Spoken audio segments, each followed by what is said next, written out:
Hi, this is Christian, and welcome back to NFL Updates Express, your weekly dose of NFL news. Coming your way, wildcard weekend predictions. We kick off the 2018 postseason as the Tennessee Titans travel to Arrowhead to take on the Chiefs. Now the Chiefs, well, they had pretty much a roller coaster season. They started off the season 5-0, then fell back to 6-6, and then have won 4 straight games to come into the postseason hot. They started off the season strong, and they finished the season strong, something you want to see. The middle part wasn't pretty, but that's a thing of the past. And the Chiefs, well, they have all sorts of weapons. In fact, the Chiefs became the second team in NFL history to have a 4,000-yard quarterback in Alex Smith, and a 1,000-yard rusher in Kareem Hunt, and a 1,000-yard receiver in Tyreek Hill, and a 1,000-yard tight end in Travis Kelce. The only other team to do that was the 1981 San Diego Chargers with Dan Fouts. The Chiefs, they have so many weapons, but they haven't been able to put it together in the postseason. And the Titans, well, they had lost 3 consecutive games coming into week 17, and they got the job done. It was ugly, but a big 15-10 win gets them into the postseason for the first time since the 2008 year.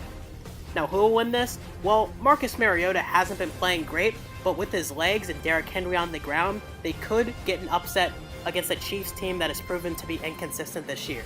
But, in my opinion, there's no question the Chiefs are clearly the better team here, and they're going to get the big win. Dylan's prediction is the Tennessee Titans.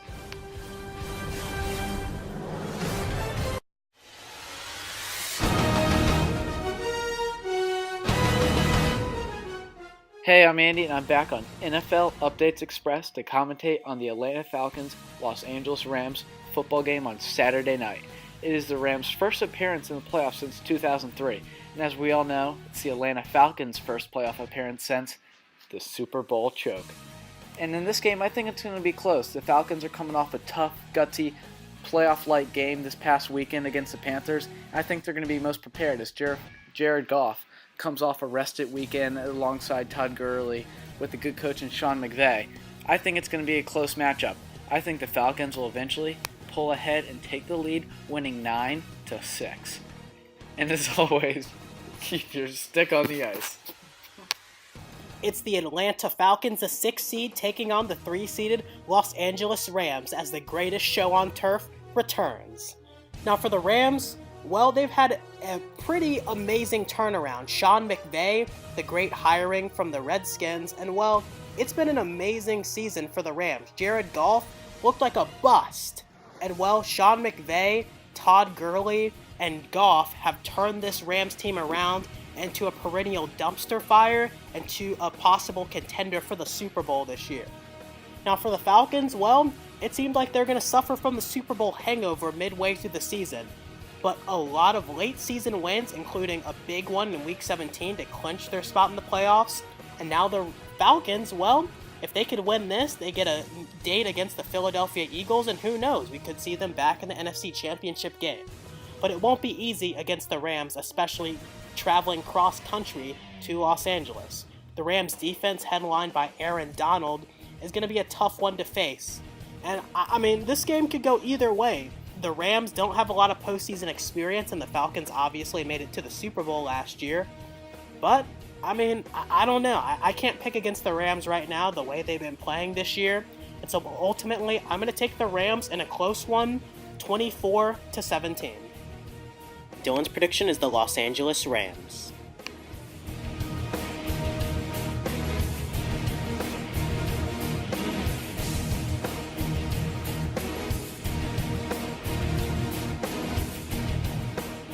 Two of the longest playoff droughts in the NFL are over.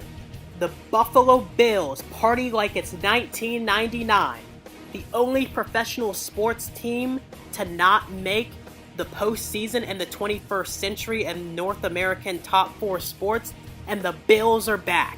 And it took a miracle for the Bills. Well, they got their part done in Miami, but they had to hope that the Ravens lost to the Bengals, which kind of seemed like a long shot. It was 4th and 12, and Andy Dalton dropped back to pass and hit a laser down the middle to Tyler Boyd, who took it into the end zone with under a minute left, And with around 35 seconds, the Bills were celebrating because they knew they had punched their ticket to the postseason. But here's the catch. They're playing the Jacksonville Jaguars, a team that hasn't been to the postseason since the 2007 season. And they'll certainly be motivated too, at home at Everbank Stadium. And while the Jags defense, they've been playing great all season long. And, Blake Bortles, who would have thought he'd be in the postseason? If someone said it would be a Tyrod Taylor versus Blake Bortles matchup in the postseason at the beginning of the year, I probably would have laughed in their face. But both teams are no joke. The Jacksonville Jaguars have Calais Campbell and, of course, Yannick Ngakoue, two great defensive ends that both have double-digit sacks on the year, and also two shutdown corners in A.J. Boye and also Jalen Ramsey, the second-year pro. And so I think the Jaguars and the Bills are going to play a very good defensive battle. And the Bills can pull off the upset. Now, it will be interesting to see if Shady McCoy can return, even though it's not looking likely the way that his injury turned out, unfortunately, against the Miami Dolphins in Week 17. But the Bills, Calvin Benjamin's still there. Tyrod can run with his legs. And, well, the Bills have the motivation. They haven't been there in almost 2 decades. And who knows, anything can happen special in the postseason. Now, who will win this? Well, I think it's going to be a low-scoring game, but I'll take the Jaguars to win it by the score of 17-13. Dylan's prediction is the Jacksonville Jaguars.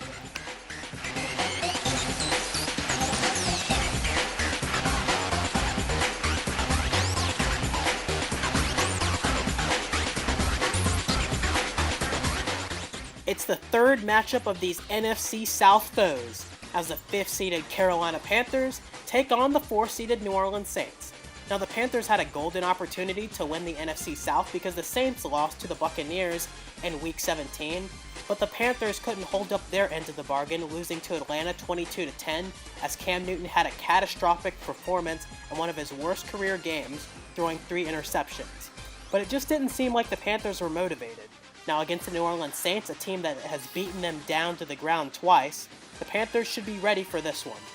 Now, they don't have a lot of offensive weapons outside of Greg Olsen and Christian McCaffrey, but Cam Newton is the biggest X factor in the playoffs, and if he gets hot, look out, the Panthers could be dangerous going into this postseason.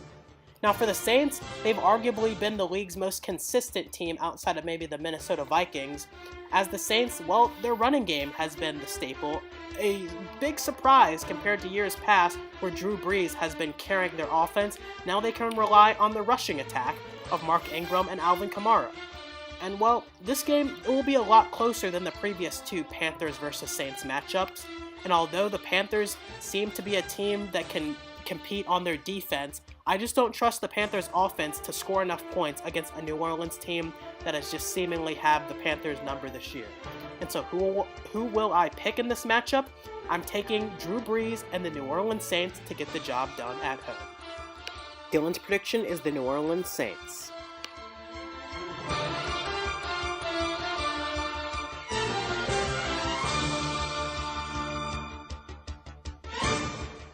Can a team from the wild card round make it all the way to Super Bowl 52?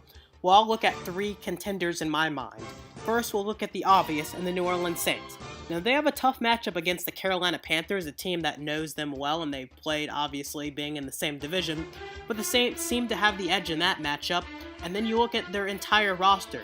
Their defense is much improved, and their offense, well, we already know Drew Brees, a Super Bowl MVP, and it's been a while since he's had a nice run to the playoffs and then to the Super Bowl, but, it's Drew Brees, Alvin Kamara, Mark Ingram. I think they're ready for the spotlight, and I think they could make a run. If they can get past the Vikings, we might see them in the Super Bowl in a couple of weeks. Next, we'll look at the Los Angeles Rams. Now, my only concern for the Rams is that, well, they haven't really been there in a long time, since 2003. And, Sean McVay, how will he do in his first coaching spotlight against a Falcons team? Well, last year they were in the Super Bowl, and they know how to maneuver in the postseason. Now, will Jared Goff have a great game? Can Todd Gurley produce when the spotlight is all over the Rams in Los Angeles? Well, we'll just have to find out and see. And then finally, the Carolina Panthers. Now, Carolina, they're very inconsistent on offense. We know their defense can shut down people when it matters the most, as they have a lot of great pieces in Luke Kuechly, James Bradbury, Darryl Worley, Kawan Short, Thomas Davis. I mean, you can name them all. But their offense, well, you can't name any of their receivers outside of maybe Devin Funchess, Greg Olsen, the tight end, and Christian McCaffrey, he gets a couple of snaps at receiver as well. So the Panthers' offense is really the big factor, and if they can produce, Cam Newton can have a great postseason, then who knows? We could see the Panthers make a deep postseason run. My pre-playoff prediction, the Patriots over the Vikings. For the Week 17 recap, my record prediction was 8-8, and for the entire year, it comes out to 164 games correct, 92 games incorrect, for a 64.1% percentage correct. Dylan was 4-12 this week, and a 144 and 112 for the entire year, which comes out to 56.3% on the year. The most entertaining game was Bengals versus the Ravens, and the upset of the week was the Buccaneers over the Saints.